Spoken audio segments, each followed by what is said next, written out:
Imagine this for a moment. 7 days. Not 7 years. Not someday. 7 days.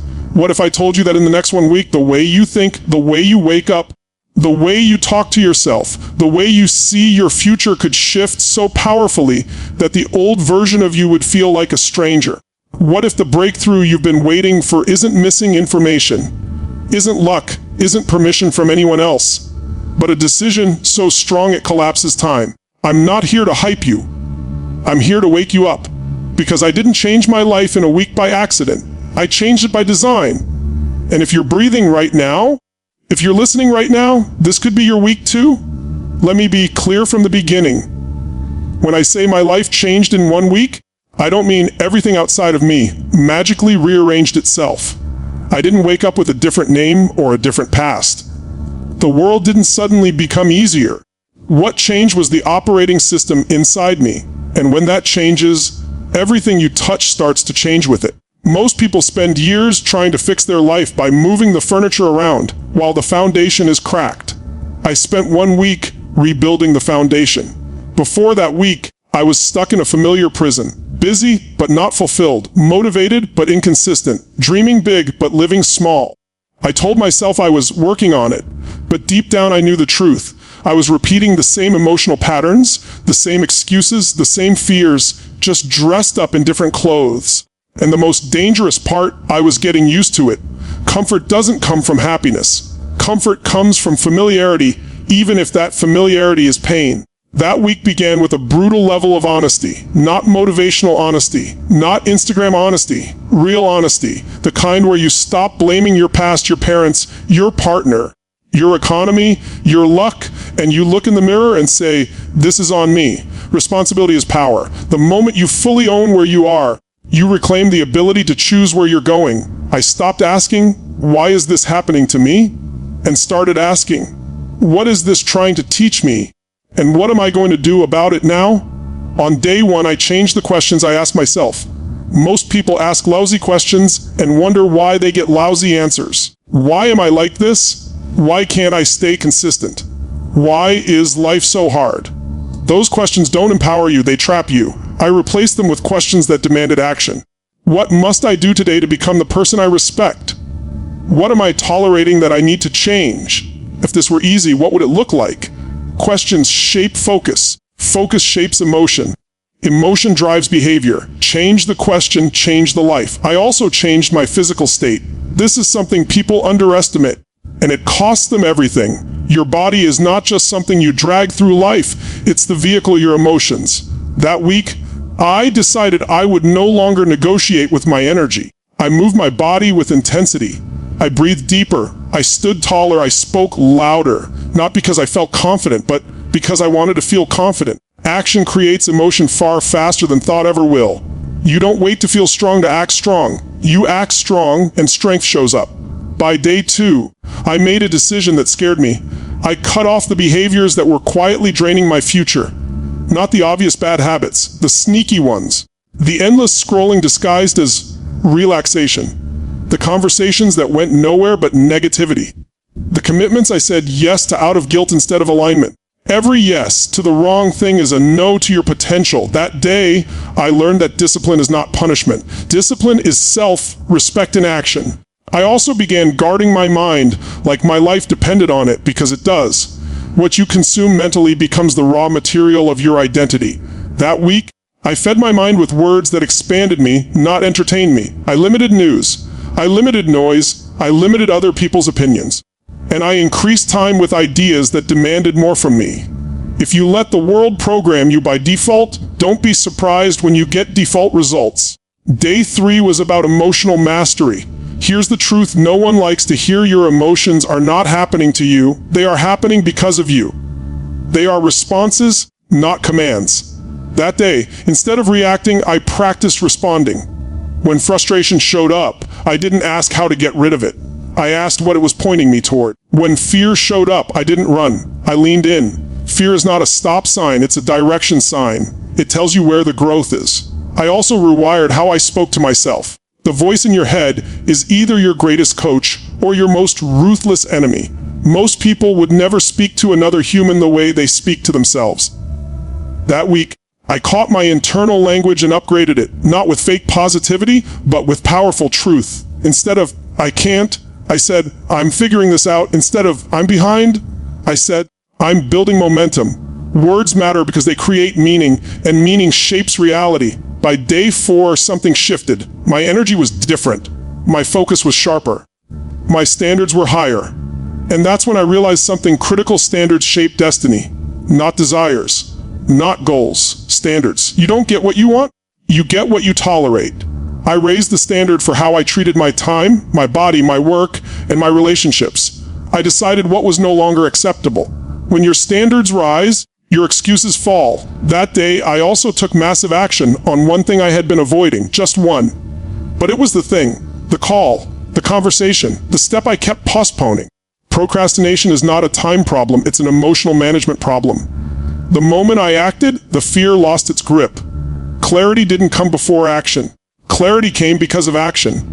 Motion creates momentum, and momentum changes everything. Day 5 was about identity. Real change doesn't come from trying to do more. It comes from deciding to be more. I stopped asking, what should I do? And started asking, who must I become?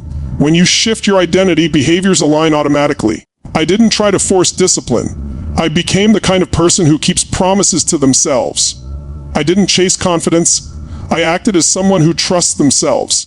Identity drives behavior, not the other way around. I also anchored my future with certainty. Most people are addicted to uncertainty because it protects them from responsibility. Maybe someday, we'll see. If it works out. That week, I decided my future was not a maybe. It was a must. When something becomes a must, the how reveals itself. You don't need to know every step. You need to commit to the destination. The mind will follow where commitment leads. By day 6, the external world hadn't fully caught up yet, but internally, I was unstoppable. And that's when most people quit. They don't see immediate results, so they assume nothing is working. But transformation happens internally before it ever shows up externally. You don't dig up a seed every day to see if it's growing. You water it. You trust the process. That day, I strengthened patience, not passive patience, but active faith backed by action. I also practiced gratitude at a deeper level. Not gratitude as a polite habit, but as a state of power. Gratitude shifts you from scarcity to abundance instantly. You can't feel grateful and powerless at the same time. I appreciated what was without settling for it. Gratitude doesn't mean you stop wanting more.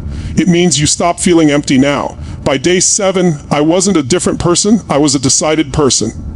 And that makes all the difference. Decided people move differently. They speak differently, they show up differently. They don't wait for motivation, they create it. They don't need permission, they give it to themselves.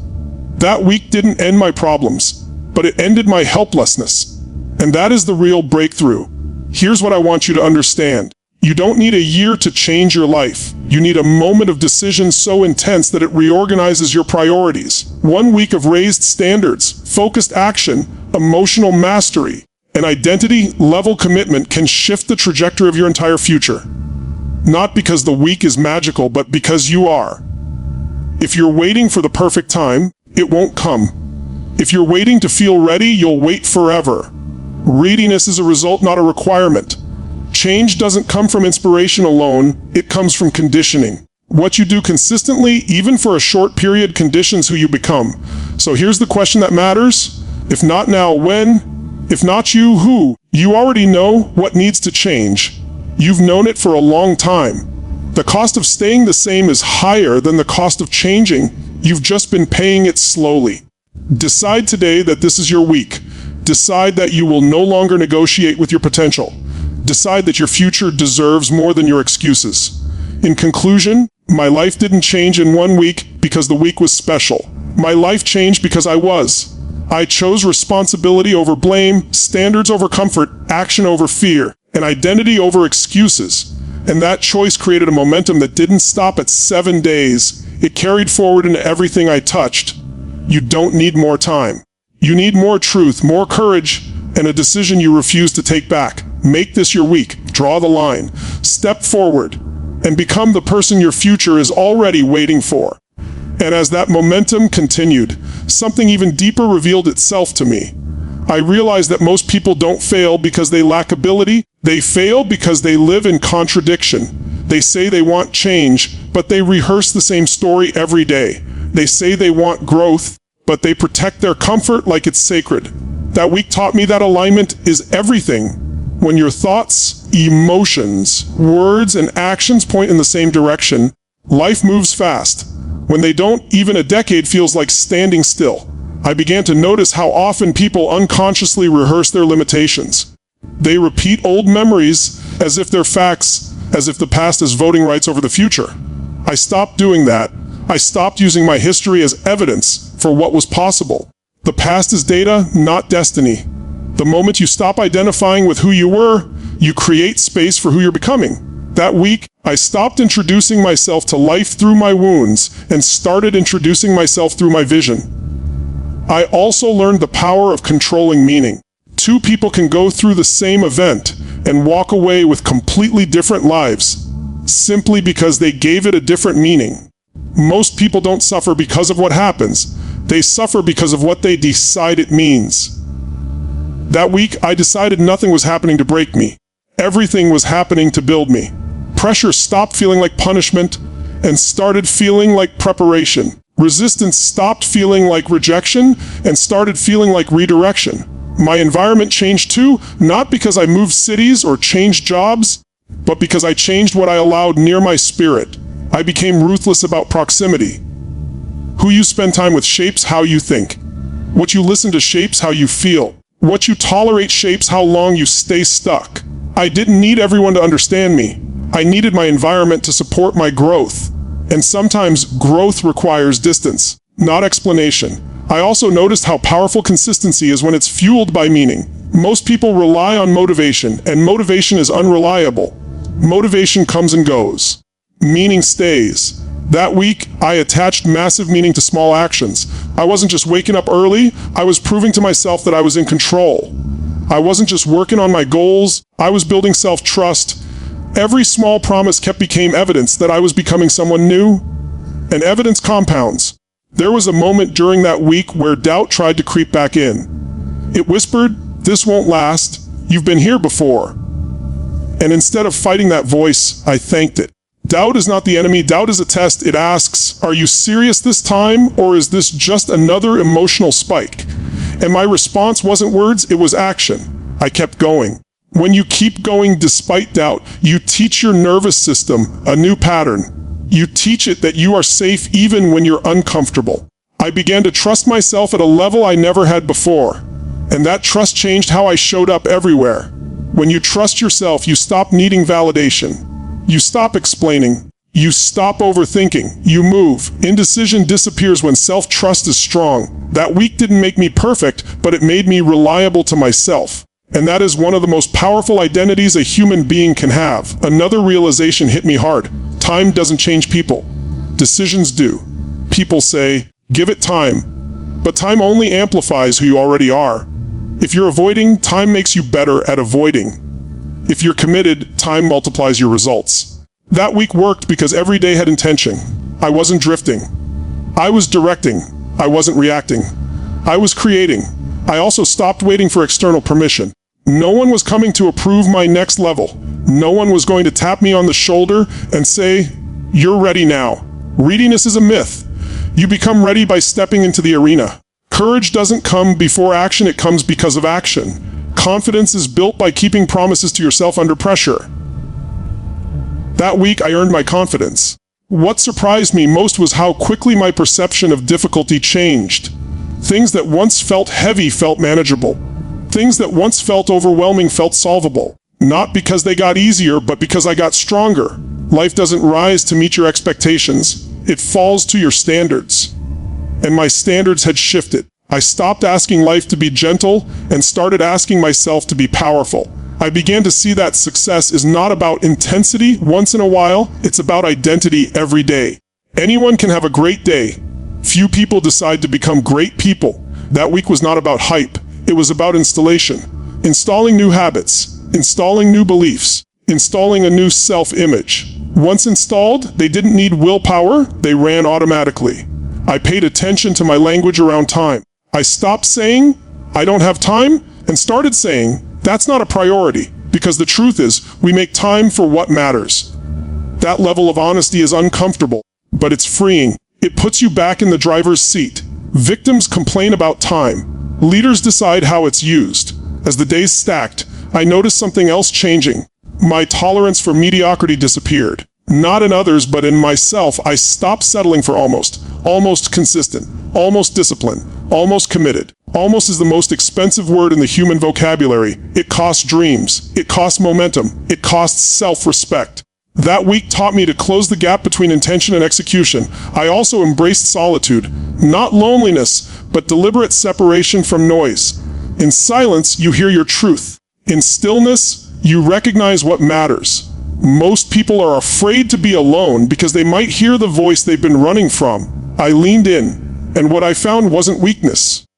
It was clarity. Clarity gives direction. Direction gives power. One of the biggest shifts came when I stopped measuring progress emotionally and started measuring it behaviorally. Feelings fluctuate. Behavior tells the truth. I didn't ask, do I feel like a new person yet? I asked, what did I do today that the old version of me wouldn't have done? That question alone rewired my self-image. Progress became undeniable. I also accepted that discomfort is not a sign of failure. It's a sign of expansion. Muscles grow by tearing. Confidence grows by stretching. Identity grows by pressure. Comfort is not the goal. Growth is, and growth demands friction. Once I stopped fearing discomfort, it lost its control over me. People around me started noticing something. Even though I wasn't trying to prove anything, my energy was different. My presence was different. And that's because internal change always leaks outward. You don't have to announce transformation. You embody it. And embodiment is undeniable. That week showed me that discipline creates freedom. The more structure I gave my days, the more spacious my mind became. Chaos is exhausting. Clarity is energizing. When you decide in advance who you are and what you stand for, life gets simpler. Not easier, but simpler. I also learned that you don't rise to the level of your goals, you fall to the level of your systems. That week, I focused on systems. How I started my mornings. How I transitioned between tasks. How I ended my nights. Success is hidden in transitions. Win the transitions, and you win the day. There were moments when the old identity tried to negotiate. You've done enough? You deserve a break. And I recognized that voice. It wasn't rest talking.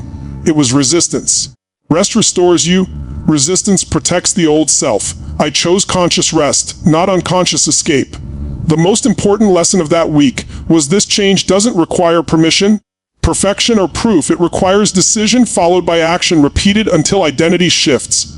Once identity shifts, effort decreases and results increase. I stopped chasing outcomes and started embodying principles. Show up, tell the truth, do the work, keep going. Principles don't fail you. Emotions might, circumstances might, people might, principles won't. And the more I lived that way, the more calm I became. Not passive calm, but grounded certainty.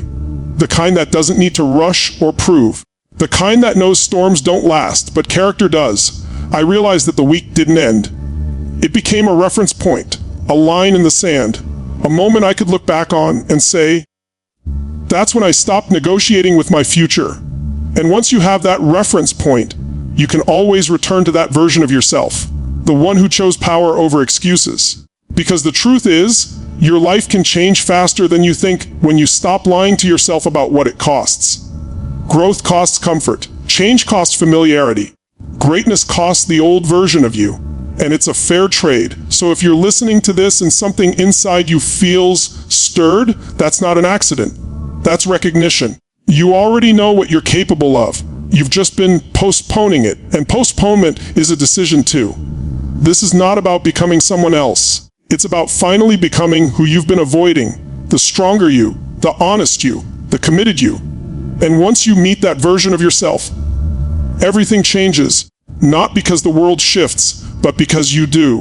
And the deeper I went into this new way of living, the more I understood that most people are not afraid of failure. They are afraid of responsibility. Because responsibility means you can no longer hide. It means you can no longer say, this is just how I am. That week stripped me of that excuse. I saw clearly that every result in my life was connected to a choice, either conscious or unconscious, and the moment you see that, you can never unsee it.